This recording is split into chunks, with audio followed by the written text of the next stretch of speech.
Have you ever built a Tkinter graphic user interface, added a bunch of widgets, and suddenly found out that the content didn't fit the window? Frustrating, isn't it? Imagine a clean, scrollable interface that organizes your content beautifully. In this tutorial, I'll walk you through exactly how to create scrollable frames in Tkinter step by step with real-world examples you can implement in your projects today. Today, we are diving into an essential feature for building robust GUIs with Tkinter scrollable frames. Here is what we'll cover: setting up your development environment, creating basic Tkinter application, adding a frame to hold your content, implementing a scroll bar, linking the scroll bar to the frame, adding widgets dynamically into the scrollable frame, troubleshooting common issues and pain points. By the end of this tutorial, you will have the skills to create a scrollable frame in Tkinter for any project, whether it's a to-do list or any data entry form. Grab your favorite IDE, whether it's VS Code, Jupyter Notebook, or any IDE you're comfortable with, and let's dive in. Before we can create a scrollable frame, we need to set up the tools that will make our coding journey smooth. First, let's install Python. Ensure you have Python installed. You can download it from the Python website. Next, install an IDE. You're free to use VS Code, Jupyter Notebook, or any IDE of your choice. In this tutorial, we'll be demonstrating using VS Code.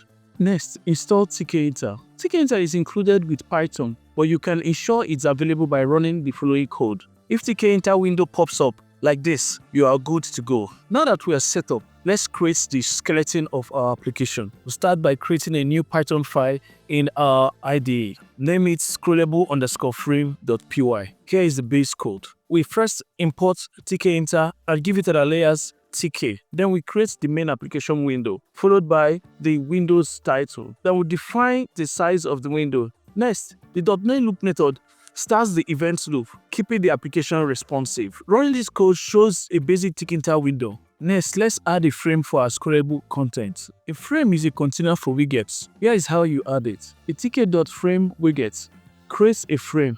Here we've added a light blue background for better visibility. The Pack Geometry Manager makes the frame fill the window and expand as needed. This frame will hold our scrollable content, but wait, it's not scrollable yet. Let's fix that. We'll add a vertical scroll bar to our frame. This creates a scroll bar. We've specified a vertical orientation. Using the Pack Geometry Manager, it positions the scroll bar on the right side and makes it stretch vertically. The scroll bar is there, but it's not doing anything yet. Let's link it to the frame. To make the scroll bar functional, we will use the canvas widget to wrap our frame.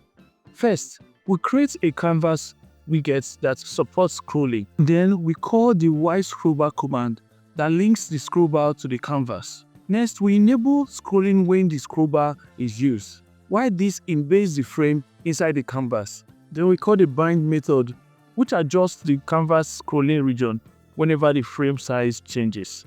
Now our frame is scrollable. Let's add some widgets to test it out. Let's add some multiple widgets inside the frame.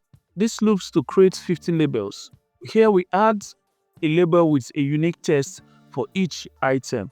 Then we use the Path Geometry Manager to add padding between the labels for better spacing. Running the script shows a scrollable list of items.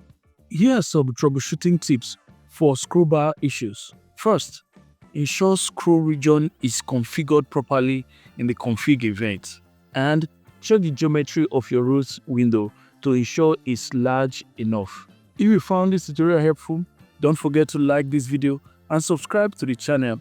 In future videos, we will explore adding horizontal scroll bars, improving the aesthetics of our GUI, and even integrating database for dynamic content. Stay tuned.